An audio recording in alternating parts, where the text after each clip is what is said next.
ঢাকা সদরঘাটে ঘটে যাওয়া সোহেলের এই মর্মান্তিক দুর্ঘটনাকে অ্যাক্সিডেন্ট বলা বন্ধ করুন। আসলে এই দুর্ঘটনা ঘটার পর এক একজনে তার এক এক রকম ওপিনিয়ন দিয়েছে। তো সেই রকমই সামিয়া নামে এক আপু একটা পোস্ট করছে, আমি সেই পোস্টটা আপনাদেরকে একটু পড়ে শোনাইতে চাই।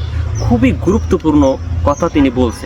আপু লিখছে যে এটাকে অ্যাক্সিডেন্ট বলা বন্ধ করেন। আর কতদিন আমরা আহারে আর ইমোশনাল পোস্ট দিয়ে দায়িত্ব শেষ করব? একটা লঞ্চ আর একটা লঞ্চের উপরে উঠে যাওয়া, মানুষের প্রাণ যাওয়া, এগুলো কি প্রথমবার? না। এটা কি শেষবার? একেবারেই না। সোজাসাপটা কথা বলি, এই দেশে কেউ নিয়ম মানে না, কারণ এখানে আমাদের পুরো সিস্টেম করাপ্টেড। অপরাধীরা জানে এখানে সিস্টেমে জামিন পাওয়া যায়, টাকা থাকলে চার্জশিট থেকে নাম সরানো পানির মতো সহজ, পাওয়ার থাকলে অ্যারেস্ট না হয়েও দিব্যে টিকে থাকা যায়। যাদের গাফিলতির কারণে আজ এই মানুষ লাশ হলো, তাদের কেন এখনও শাস্তির আওতায় আনা হচ্ছে না?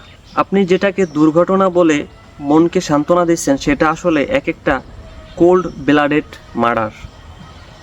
বিশ্বাস করেন, আমাদের জুডিশিয়াল সিস্টেম আর আইন যদি এই একটু খারাপ কথা বলছে, এটা এড়াই গেলাম, জন্য করা না হয়, তবে এই অভিশপ্ত দেশে আমরা একদিন কীটপতঙ্গের মতো পচে মরব।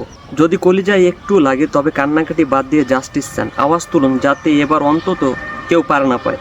আমাদের এই সাইলেন্সই ওদের সাহস বাড়িয়ে দিচ্ছে। Enough is enough. আমাদের জবাবদিহিতা চাই। We want justice. এখন ওই আপুর কমেন্ট বক্সে আরাক আপু এই যে লেখছে, তার লেখাটা আরও বেশি গুরুত্বপূর্ণ। আমি বলবো ভাই, সবাই মন দিয়ে এইটাও শুনবে। তো তিনি লিখছে, 2 লাইন লিখতে পারলেই নিজেকে লেখক মনে হয়। প্রথম কথা, ঘটনাস্থলে একটা লঞ্চ টার্মিনাল, এখানে লঞ্চগুলো আগে পিছে নড়াচড়া হতেই পারে, এটা এদের নির্ধারিত স্থান, অর্থাৎ লঞ্চের এটা নির্ধারিত স্থান। কথা কিন্তু খুব সুন্দর। এরা ডাঙায় উঠে এসে কেউ মারেনি, কথা এটাও সত্য। দ্বিতীয় কথা, প্রধান দোষ ছোট্ট নৌকাগুলোর, যারা সড়ক পথের টেসলার মতো লঞ্চগুলোর গায়ে ঘেঁষে কয়টা টাকার জন্য লঞ্চের চিপায় চাপায় ঢুকে পড়ে যাত্রী দিয়ে আসে। এই ছোট নৌকাগুলো কি ড্রাইভারের রুম থেকে সবসময় দেখা যায়? অর্থাৎ আপনি দেখবেন বড় বড় 2 তলা 3 তলা জাহাজের উপরে ড্রাইভাররা থাকে, ওখান থেকে নিচের দিকে চাইলে কিন্তু ওই ছোট ছোট ট্রলারগুলো দেখা যায় না। কথা কিন্তু এটাও সত্য। তো তিনি দাবি করছে এটা বন্ধ করা হোক। আর সবচেয়ে বড় সমস্যা যেটা, সেটা হলো বাংলাদেশ কেউ নিয়ম শৃঙ্খলার তোয়াক্কা করে না।